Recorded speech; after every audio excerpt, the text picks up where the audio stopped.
नमस्कार, मैं Vinod Chahar JSPT classes में आपका स्वागत करता हूं। आर्ट एंड कल्चर के तहत हम राजस्थान के प्रमुख महल पढ़ रहे थे।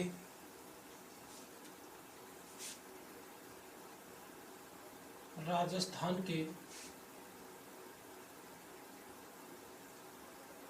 प्रमुख महल, राजस्थान के प्रमुख महलों के बारे में हम पढ़ रहे थे। पिछले वीडियो में हमने अलवर जिले के महलों के बारे में बात की थी। उसके अलावा हमने कुछ और महलों के बारे में चर्चा की थी। आज हम अलवर जिले के कुछ और जो महल बचे हुए हैं उन महलों के बारे में चर्चा करते हैं।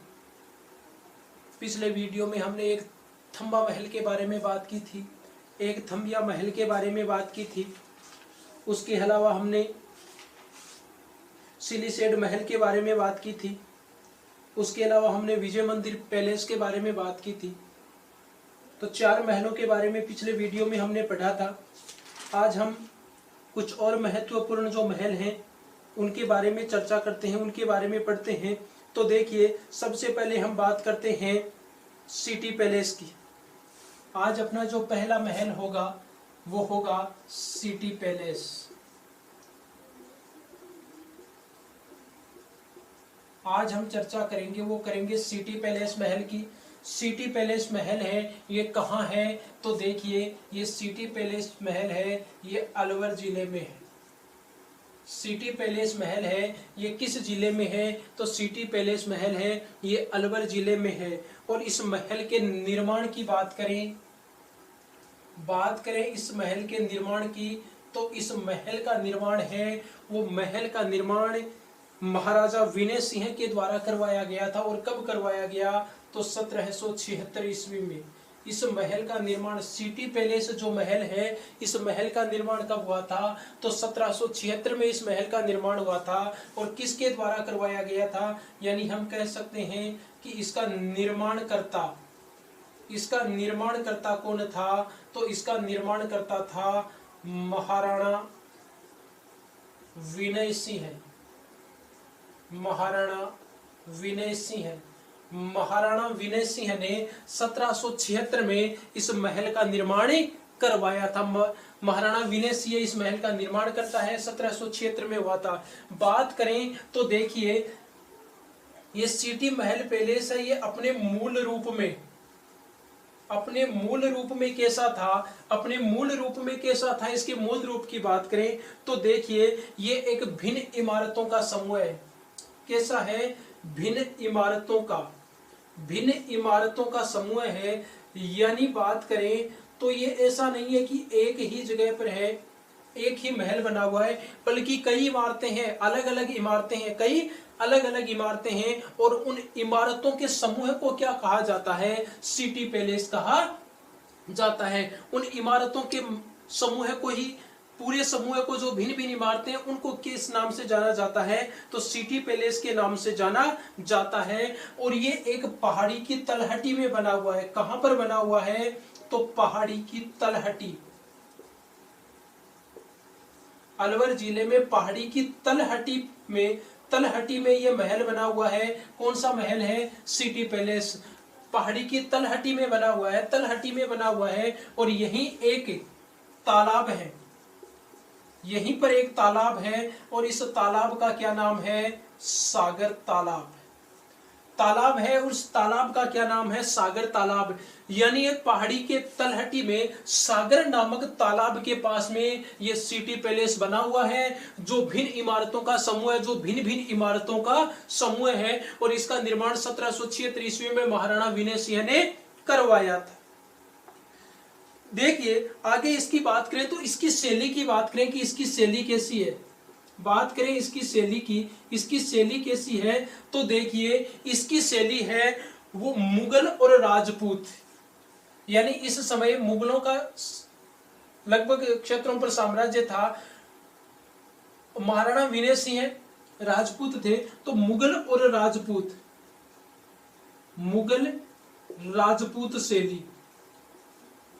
राजपूत शैली, यानी बात करें सिटी पैलेस जो बना हुआ है, इसकी स्थापत्य कला की बात करें, इसकी स्थापत्य जो शैली है वो कौन सी है, तो स्थापत्य की शैली है मुगल राजपूत शैली। कैसी शैली है, मुगल राजपूत शैली है। मुगल राजपूत शैली में इस सिटी पैलेस का निर्माण किया गया है। और इसकी आकृति की बात करें तो ये कैसा है, ये छतरी नुमा है।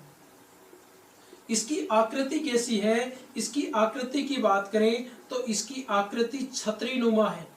आकृति कैसी है, इसकी आकृति छतरी नुमा है। और ये चतुष्कोणीय भव्य प्रांगण है। इसका जो प्रांगण की बात करें, क्योंकि भिन्न भिन्न इमारतों का समूह है, भिन्न भिन्न इमारतों का समूह, तो एक इमारत, जैसे मान लीजिए एक इमारत यहाँ हो गई, एक यहाँ हो गई, एक यहाँ हो गई, एक यहाँ हो गई, एक यहाँ, एक यहाँ, बीच में जो प्रांगण है, बीच में जो ये प्रांगण है ये कैसा है, तो ये प्रांगण है ये चतुष्कोणीय है।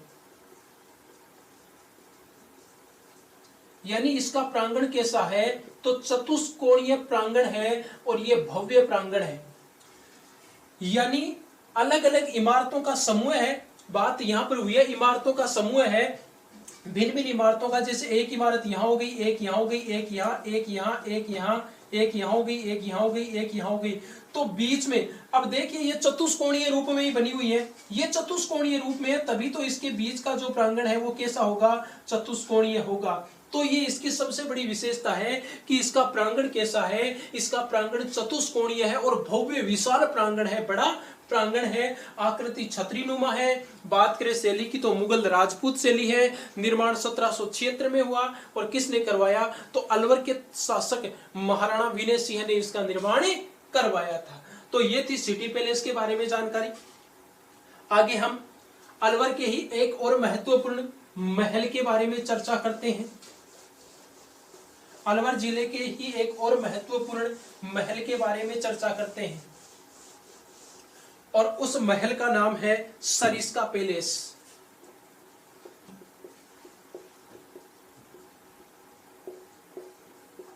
सरिस्का पैलेस, तो ये सरिस्का पैलेस है। ये सरिस्का पैलेस भी किस स्थान पर है, तो ये भी अलवर में है।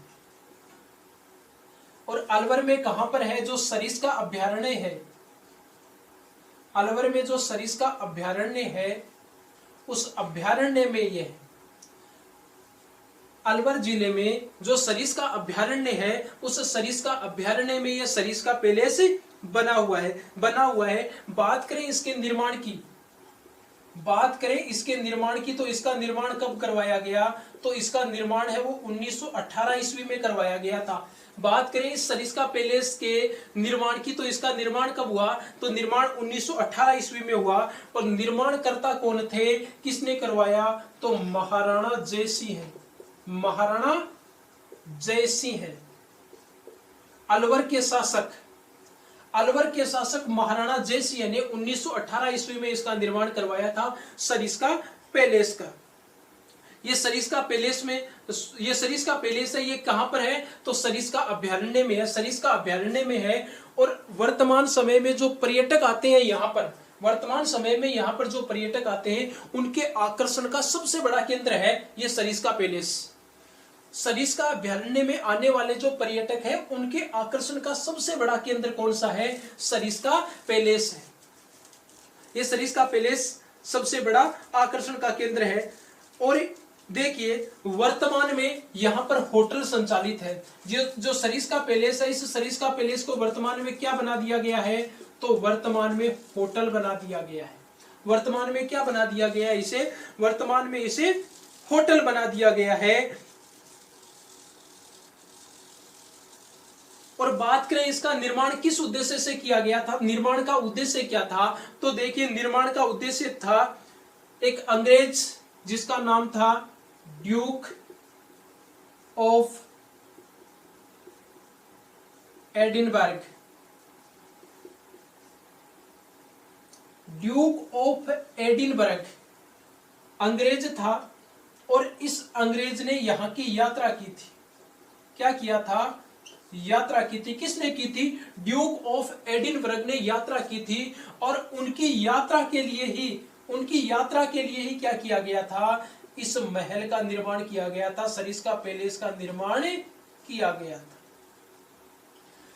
जब ड्यूक ऑफ एडिनबर्ग ने यहाँ की यात्रा की थी तो उसकी यात्रा के दौरान वो ठहर सके, तो उनके ठहरने के लिए किसका निर्माण किया गया था? सरिस्का पैलेस का निर्माण किया गया था, इसका निर्माण किसने करवाया था? 1918 ईस्वी में अलवर के शासक महाराणा जय सिंह ने इसका निर्माण करवाया था। किस उद्देश्य से? ड्यूक ऑफ एडिनबर्ग के जब उन्होंने यात्रा की ड्यूक ऑफ एडिनबर्ग ने, तो वह यात्रा के दौरान यहाँ पर विश्राम कर सके, ठहर सके, तो उनके ठहरने के लिए बनाया था। और वर्तमान में यहाँ पर क्या संचालित हो रहा है? वर्तमान में इस महल को क्या बना दिया गया? होटल बना दिया गया है। और आज ये सरिस्का अभ्यारण्य है। इस सरिस्का अभ्यारण्य में पर्यटकों के लिए आकर्षण का सबसे बड़ा केंद्र है। आगे देखते हैं।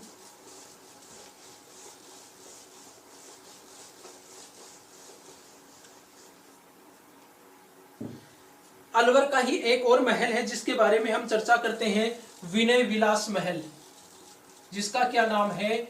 विनय विलास महल।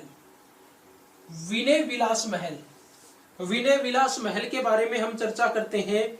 तो देखिए, विनय विलास महल है, ये भी कहां पर है? तो ये भी अलवर जिले में है।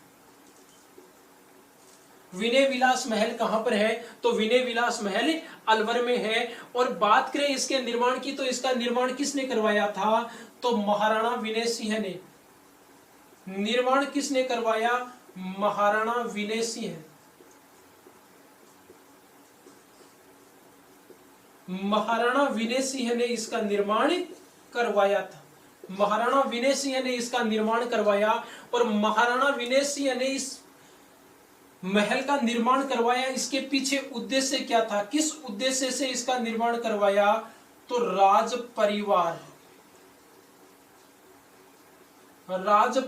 के रहने के लिए, राज परिवार के रहने के लिए इस महल का निर्माण करवाया था। किस महल का निर्माण करवाया? विनय विलास महल का निर्माण करवाया था।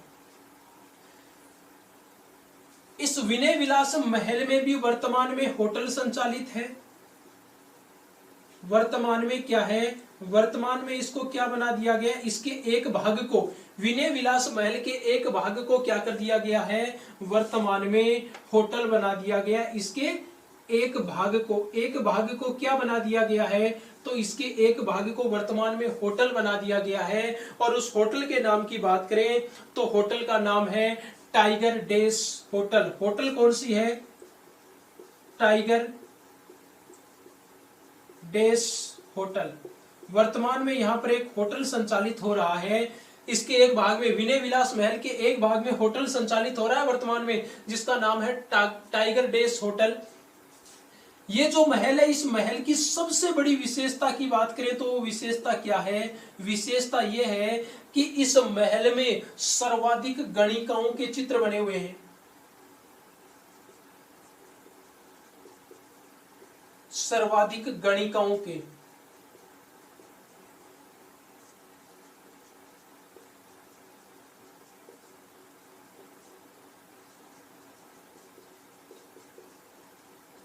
सबसे बड़ी विशेषता यही है। सबसे बड़ी विशेषता इस विनय विलास महल की यह है कि इस महल में सर्वाधिक गणिकाओं के चित्र बने हुए हैं। भित्ति चित्र बने हुए हैं जो किसके हैं? गणिकाओं के हैं। और इस महल का निर्माण किसके द्वारा किया गया? तो महाराणा विनय सिंह के द्वारा किया गया। और किस उद्देश्य से? राज परिवार के रहने के लिए, राज परिवार इसमें वास करे, इस उद्देश्य से इसका निर्माण किया गया था। और वर्तमान में इस विनय विलास महल का जो एक भाग है, उस भाग में होटल संचालित हो रहा है, जिसका क्या नाम है? टाइगर डेस होटल। टाइगर डेस होटल के नाम से एक होटल संचालित हो रहा है। आगे देखिए, कुछ और महलों की बात करते हैं। अब हम बात करते हैं डिग महल की। अब हम जिस महल की बात करेंगे उसका नाम है डिग महल। और ये डिग महल है, ये कहां पर है? तो ये जिस स्थान पर है उसका क्या नाम है? डिग। किस स्थान पर है? डिग स्थान पर है। और डिग स्थान कहां पर पड़ता है? तो ये पड़ता है भरतपुर में। किस जिले में पड़ता है? तो ये भरतपुर जिले में पड़ता है। डिग नामक स्थान पर बने हुए हैं कौन से महल? डिग महल। और डिग कहां पर पड़ता है, किस जिले में पड़ता है? तो डिग पड़ता है भरतपुर जिले में। ये जो डिग जिला है इसका एक उपनाम है। डिग जिला है, इस डिग जिले को एक उपनाम दिया गया है। डिग जिले का एक उपनाम है और वो उपनाम है, इस डिग को क्या कहा जाता है? जल महलों की नगरी। क्या कहा जाता है? इसे जल महलों की नगरी कहा जाता है। डिग को कहा जाता है जल महलों की नगरी। डिग जिले का उपनाम है जल महलों की नगरी के नाम से इसे जाना जाता है। बात करें डिग जो महल है इसके निर्माण की, तो देखिए सबसे पहले बात करते हैं। अब यहां पर देखो, एक तो डिग महल है, एक जल महल है। यहां पर डिग में ही क्या बने हुए हैं? जल महल। एक तो डिग महल है और एक जल महल, डिग जल महल है। तो पहले निर्माण हुआ था वो किसका हुआ था? डिग महल का हुआ था। और बाद में निर्माण हुआ वो किसका हुआ? जल महलों का। डिग महल है, डिग महल है, इसका निर्माण करता है वो अलग है, और डिग के जो जल महल है उनके निर्माण करता अलग है। तो सब पहले हम देखते हैं डिग महल के बारे में कि डिग महल का निर्माण कब और किसने करवाया। तो देखिए जो डिग महल है, इस डिग महल का निर्माण हुआ था 1725 में। कब हुआ था? 1725 में। और इसका निर्माण किसने करवाया था? तो भरतपुर के शासक हम कह सकते हैं। और भरतपुर के शासक उस समय कौन थे? बदन सिंह। यहाँ के जो शासक थे जिनका नाम था बदन सिंह। बदन सिंह ने 1725 ईस्वी में डिग महल का निर्माण करवाया था। किसका निर्माण करवाया था? डिग महल का निर्माण करवाया था। और फिर बात करें यहाँ के जल महल की, किसकी बात करें? जल महल की। तो जल महल का निर्माण किसने करवाया था? जल महल का निर्माण करवाया था महाराजा सूरजमल ने। भरतपुर के शासक महाराजा सूरजमल ने क्या करवाया था? यहां पर डिग में जल महलों का निर्माण करवाया था। और यह निर्माण कार्य कब से कब तक हुआ था? तो निर्माण कार्य हुआ था 1755 से लेकर 1765 ईस्वी तक। 1755 से लेकर 1765 ईस्वी तक महाराणा सूरजमल ने जल महलों का निर्माण, इस जल महल का निर्माण करवाया था। देखो ये जल महल क्यों कहलाता है? जल महल क्यों कहलाता है? देखिए जल महल ये इसलिए कहलाता है क्योंकि मान लीजिए जैसे ये है ये स्थान, तो यहां पर एक तालाब बना हुआ है और यहां पर एक तालाब बना हुआ है, और इसके मध्य यहां पर क्या बना दिया? ये महल बना दिया। यहां पर तालाब है और यहां पर तालाब है, और इनके मध्य क्या बना दिया? महल बना दिया। यानी ये दो तालाबों के मध्य बना हुआ महल है। ये जल महल है, ये कहां पर बना हुआ है? तो दो तालाबों के मध्य बना हुआ है। दोनों तरफ तालाब है, बीच में ये महल बना हुआ है, इसलिए इसको क्या कहा जाता है? इसलिए इनको जल महलों के नाम से जाना जाता है। ये जल महल कहलाते हैं। और जल महल का निर्माण किसने करवाया था? तो जल महल का निर्माण है वो महाराजा सूरजमल ने करवाया था, भरतपुर के शासक, 1755 से 1765 ईस्वी तक। इसमें जिन पत्थरों का प्रयोग किया गया है, डिग के जो जल महल है या डिग महल है, इसमें जिन पत्थरों का प्रयोग किया गया है वो पत्थर हैं, उनकी बात करें तो देखिए इसमें सफेद बलुआ पत्थर का प्रयोग किया गया है। कैसे पत्थर हैं? तो सफेद बलुआ पत्थर, सफेद बलुआ पत्थरों का प्रयोग किया गया है। सफेद बलुआ पत्थरों के माध्यम से इस महल का निर्माण किया गया है। इसमें अन्य और भी कई महल हैं वो बने हुए हैं, और भी महल बने हुए हैं। और अन्य जो महल बने हुए हैं उनकी बात करें तो देखिए उन अन्य महलों के नाम है गोपाल महल, यानी यहां पर अन्य महल और भी महल बने हुए हैं जिनका नाम है गोपाल भवन, हरिदेव भवन, गोपाल भवन है, हरिदेव भवन है, नंद भवन है, नंद भवन, केशव भवन,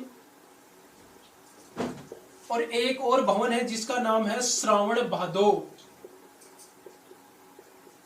महल।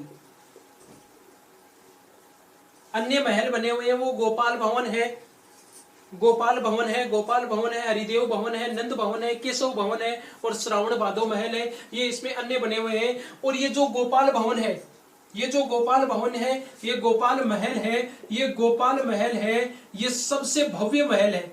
ये जो गोपाल महल है, ये इस डिग के जो महल हैं इनमें सबसे भव्य महल। कैसा महल है? सबसे भव्य महल है। यानी यहां से ये पूछा जा सकता है कि डिग के महलों में सबसे भव्य महल कौन सा है? तो सबसे भव्य महल कौन सा है? गोपाल महल है। इनमें अन्य महल है, डिग के जो महल है उनमें गोपाल महल है, हरिदेव महल है, नंद महल है, केशव महल है और श्रावण भादो महल है। इन सब का निर्माण किसके द्वारा करवाया गया है? तो इन सब के निर्माण की बात करें तो इन सब का निर्माण किसने करवाया? इनका निर्माण किसने करवाया? तो इनका निर्माण करवाया था सूरजमल ने, महाराजा सूरजमल ने करवाया था। और महाराजा सूरजमल ने इनका निर्माण क्यों करवाया था? तो देखिए, महाराजा सूरजमल है वो ग्रीष्मकालीन अवकाश में, यानी ग्रीष्म के समय, जो ग्रीष्म ऋतु होती थी, ग्रीष्म ऋतु के समय क्या करते थे? वो ग्रीष्म ऋतु के समय इन्हीं महलों में रहा करते थे। महाराणा सूरजमल है वो ग्रीष्म ऋतु के समय इन्हीं महलों में रहा करते थे। कौन से महलों में? ये जो इस डिग महल में जो महल, अन्य महल बने हुए हैं, इन महलों में रहा करते थे। और कहते हैं कि इसके अलावा जब भी वो किसी युद्ध में जाते थे और युद्ध से आने के बाद, युद्ध करने के लिए जाते, तो युद्ध से जब वापस आते तो युद्ध से वापस आने के बाद में यहीं पर क्या किया करते थे? विश्राम किया करते थे। इन्हीं महलों में वह विश्राम किया करते थे। अपनी थकान दूर करने के लिए वो इन्हीं महलों का सहारा लेते थे, इन्हीं महलों में रहते और अपनी थकान दूर करते थे। इसके साथ इसकी अन्य विशेषता है कि ये जो महल बने हुए हैं, ये जो जल महल है, यहां पर एक बगीचा है। यहां पर क्या है? एक बगीचा। यहां पर एक बगीचा है, यानी उद्यान है, सुंदर उद्यान। यहां पर एक सुंदर उद्यान बनाया गया है, जो इसकी सबसे बड़ी विशेषता है। कहते हैं कि यहां पर डिग महलों में जैसा उद्यान मिलता है वैसा उद्यान कहीं और नहीं मिलता है। और साथ ही इसमें क्या लगे हुए हैं? तो इसमें फव्वारे लगे हुए हैं। तो यहाँ का बगीचा और फव्वारे, यहाँ का बगीचा और इसमें लगे हुए फव्वारे हैं, वो कैसे हैं? अति दर्शनीय, अति सुंदर, अति सुंदर, अति दर्शनीय यहाँ का बगीचा है, फव्वारे हैं, जो इसकी सबसे बड़ी विशेषता है, जो इसकी स्थापत्य की सबसे बड़ी विशेषता है। स्थापत्य की बात करें तो इसमें विभिन्न प्रकार की कलाकृतियां बनी हुई हैं, विभिन्न प्रकार की कलाकृतियां यहाँ पर बनी हुई हैं, जो पर्यटकों को अपनी ओर आकर्षित करती हैं। जो यहाँ पर भ्रमण करने के लिए आते हैं उनको अपनी ओर आकर्षित करती हैं। तो आज हमने 3-4 महलों के बारे में चर्चा की। अन्य जो प्रमुख महल हैं उनके बारे में चर्चा करेंगे हम नेक्स्ट वीडियो में। धन्यवाद।